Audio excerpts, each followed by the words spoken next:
Il est vrai que souvent sur cette chaîne, je vous présente des animés et très peu de mangas. Donc aujourd'hui, on va y remédier et je vais vous présenter 5 mangas que je veux impérativement voir en animé. Donc c'est parti. On commence avec le manga Rikudo, qui est un manga à 23 tomes, qui est terminé depuis 2019 au Japon et qui est également terminé en France depuis 2020. C'est un manga qui est sorti depuis 2017 et on va suivre Riku, qui est un jeune garçon qui a une vie pas très facile. La première image qu'on a de lui dans les premières pages, c'est qu'on le voit au train de boxer son père qui vient de se pendre. Puis juste après, il va pour habiter chez sa mère, mais sa mère habite avec un dealer assez violent, etc.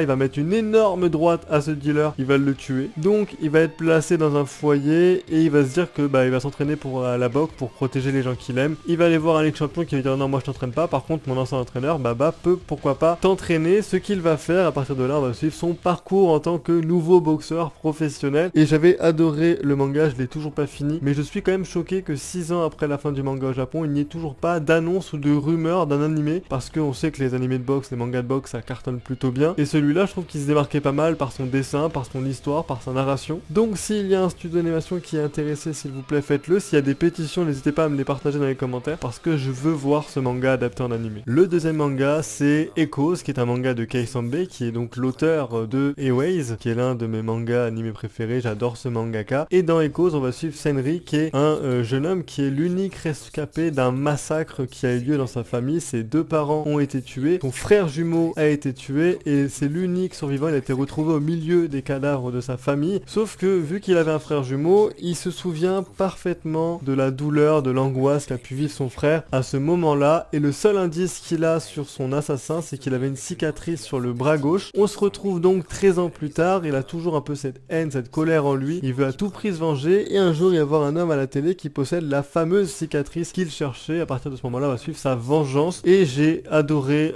ce manga. Je demande pas un animé de 3 saisons, je pense qu'en une saison de 12-13 épisodes, on peut le faire. Je pense que ce manga mérite beaucoup plus d'être mis en avant. Si vous aimez Away, je pense que vous allez adorer celui-ci, donc n'hésitez pas à le mettre sur votre liste en termes de manga et n'hésitez pas à le manifester pour l'avoir en animé tôt ou tard. On continue avec le manga Don't Worry Be Happy. Il y a 4 tomes, c'est le premier manga d'une mangaka du nom de Kaori Oshiya et clairement c'est un shoujo comme les autres. On va suivre Anzu, qui est une lycéenne qui vit seule avec sa mère, qui a pour rêve de réussir dans la vie, de gagner un bon salaire, d'avoir de grandes ambitions. Et pour ça, dès qu'elle arrive au lycée, elle se dit je vais intégrer le bureau des élèves, je vais devenir présidente du bureau des élèves. Malheureusement pour elle, elle terminera que vice-présidente puisque le président des élèves sera le beau Seiji. On va commencer à suivre petit à petit ce bureau des élèves. On va se rendre compte que beaucoup sont là, mais ils s'en fichent un peu. Mais elle est voilà studieuse, elle veut réussir dans la vie, donc on va commencer à suivre les différentes interactions entre les différents membres du bureau des élèves. Et pour être très honnête, c'est assez classique, on aura une petite fête. Tous les shoujo basiques que vous regardez, on l'aura là-dedans en 4 tomes. Pourquoi je veux qu'il soit adapté en animé? Tout simplement parce que je le vois bien sur un animé saisonnier, voilà, de 12-13 épisodes. On a des shoujo tous les ans, toutes les saisons, on en a 4, 5, 6 par saison. Je pense que celui-ci mériterait. Et parce que personnellement, je pense qu'il y a une mini fierté aussi d'avoir acheté un manga il y a des années maintenant qui adapte. Et en plus, vu que c'est le premier manga d'une des mangaka au Japon, je trouve que ça serait plutôt une fierté pour elle aussi. Donc n'hésitez pas à vous renseigner, c'est un manga voilà, en 4 tomes, donc plutôt tranquille à trouver et à lire. Donc n'hésitez pas à aller le voir. Le suivant c'est How Summer Holidays, qui est un manga en un seul tome et celui-là m'avait marqué quand je l'avais lu à l'époque et vu que là on est en plein été, je me suis dit il correspond parfaitement à la thématique, à la saison. Et dans How Summer Holidays, on va suivre Natsuru, qui est un jeune garçon de 11 ans qui est plutôt populaire dans son collège, qui va refuser les chocolats d'une des plus belles filles de la classe. À partir de ce moment-là, toute la classe va le rejeter et il va faire la rencontre de Rio qui elle est rejetée parce qu'elle est beaucoup trop grande. Durant l'été, ils vont commencer à se lier d'amitié, mais durant cet été, Rio va révéler un secret assez lourd à Natsuru. À partir de ce moment-là, le manga va rentrer dans une tournure et au moment où on révèle le secret, la fin du tome, elle est forte en émotion. Je veux pas vous spoiler, mais clairement, je veux voir ce manga adapté en un film d'animation. Je le regarderai avec plaisir. Pour ceux qui l'ont lu, dites-moi ce que vous en avez pensé. Pour ceux qui ne le connaissent pas, je vous garantis que c'est un tome qui va vous surprendre. Donc n'hésitez pas à aller le lire si ce n'est pas déjà fait. Et enfin, le manga Assassin, qui est un manga en 3 tomes, qui est aussi un manga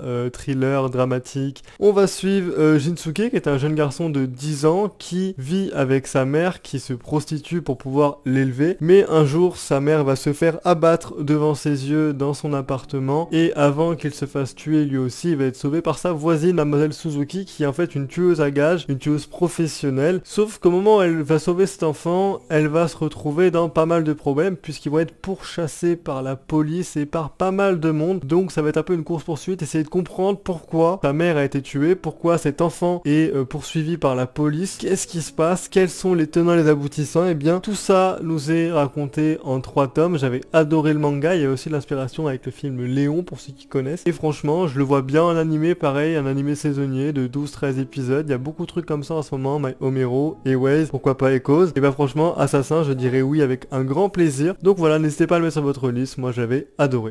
Donc voilà, c'était 5 mangas que je rêve de voir adaptés en animé. J'ai essayé de mettre un peu de tout, que ce soit de la romance, de l'action, un truc un peu plus tranquille. N'hésitez pas vous, dans les commentaires, à me proposer des mangas que vous rêvez de voir adaptés en animé, ou même des mangas que vous nous conseillez de base, parce que là vous avez vraiment le choix. Si cette vidéo vous a plu, n'hésitez pas à la liker, à la commenter, à vous abonner. Sur ce, je vous dis à plus à la prochaine pour d'autres vidéos. Salut!